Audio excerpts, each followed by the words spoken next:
If I gave you the choice to either buy 30 Lamborghinis or help save the lives of 10,000 people in 1 year, which would you choose? 3, 2, 1. We decided to do this. Cue the epic highlight reel of the year.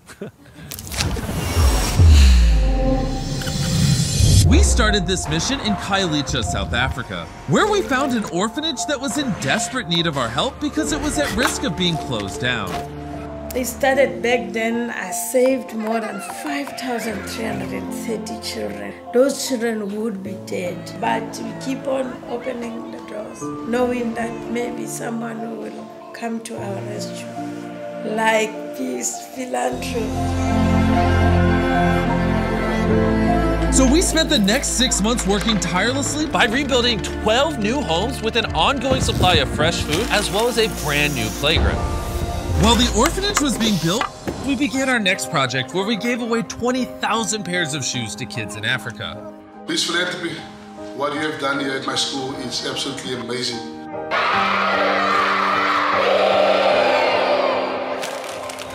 Darren then flew to the Hopi Reservation in Arizona, where he met with Wendy. There are over 10,000 members of the Hopi tribe. These people don't have very much, but they're some of the most generous people you'll ever meet. The Hopi tribe is situated hundreds of miles away from the closest quality clothing and food stores, which is bad because the winters here get freezing cold, and they need all the help they can get to stay warm and put food on the table. When we realized just how difficult it was for them to get access to these basic necessities, we decided to donate over $2.7 million of clothing. It was amazing. Our kids, our people are just so happy. Thank you, Mr. Beast. We then found out that there is an abnormally high number of amputees throughout Cambodia. So we partnered with Exceed Worldwide to give away 2,000 prosthetic limbs. What we've experienced is that it's so much more than a limb. We're giving back people their independence, but most important, I realize that we're giving them back their dignity and their self-esteem. I'm sorry, Daddy. I really thank you. Darren and Dan then flew to a remote island in Colombia where they capsized a boat and fell in a river filled with crocodiles. While they were there, they built a solar grid which gave the island electricity and Wi-Fi for the first time, which will give the kids on the island the ability to access education online. We also built a bakery to empower the women in this community, which from day one was a hit. We then traveled to Kenya, where fresh drinking water is extremely scarce. I am a father of 6 children, and I want to be the best father of all. That's why I work so hard to maintain my bread. My bicycle, it has no gears. One of the pedals is not there. The brakes are not 100% working. Sometimes I think if I could take motorbike engine and put to my bicycle, my life could be easier.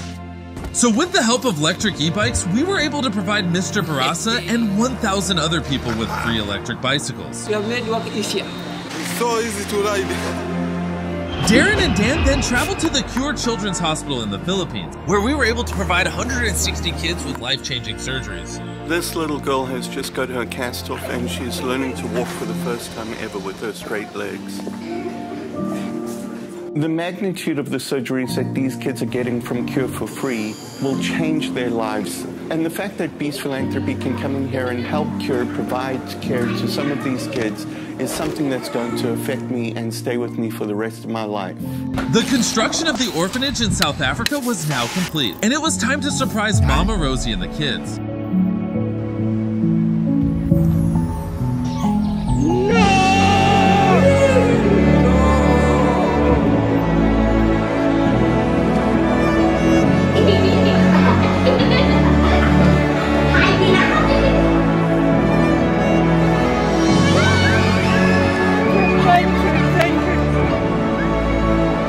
Rosie also told us about a boy named Yamkala who left the orphanage 14 years ago with the dreams of becoming a musician. However, he was struggling to make money and practice his craft, working full-time at the airport. It kills me knowing that I'm doing something that I'm not into, and there is something that I want to do that I really love, but I cannot do it. So we decided to surprise Yamkala with a brand new top-of-the-range acoustic guitar, as well as award him a full scholarship to the best music school in the country. See you in a year. The team then flew to Thailand, a country with over 2 million stray and disabled dogs, to meet with Michael and help him rescue as many dogs as possible, where we helped thousands of dogs run for the very first time.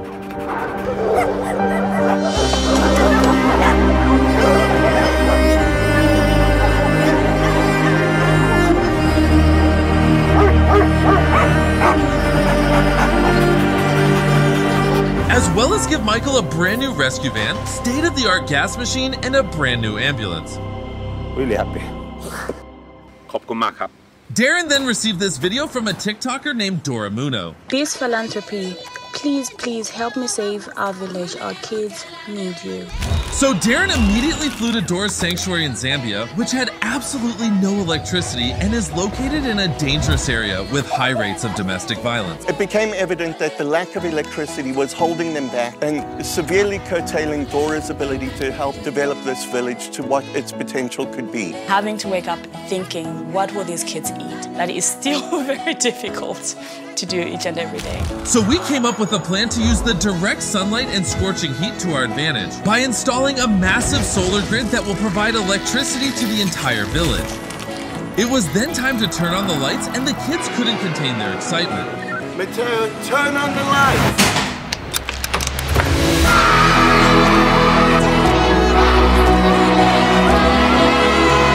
And we have lights! Yeah, man! We then found out about a college kid in Philadelphia that is rescuing thousands of pounds of food every month because of his school meal swipes. I originally started just as a student with leftover meal swipes in my dining account, and I realized as I was getting close to the end of the term, I have 50 meals left that I know I'm not going to be able to use, and I just had a pit in my stomach thinking about all of those meals going to waste. So Darren flew there to meet him and help expand his operation to a national scale. After witnessing everything that Evan had done to help this community, it didn't take but an hour to know that we had committed to partnering with Sharing Access to help them achieve their goal of feeding as many people as possible.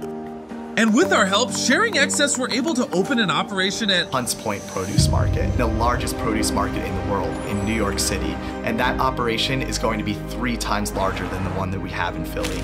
Next, Darren and Dan traveled to the heart of Cameroon, where thousands of children at this school have to share a single toilet and have lessons in these derelict and dilapidated classrooms. These conditions had no dignity. These conditions would not make a child believe that the future is bright. Once we saw this, we knew we had to do something, so almost immediately we started drawing up plans to begin construction. And a few months later, the brand new classrooms were built, just in time to surprise the kids before they returned from their holidays.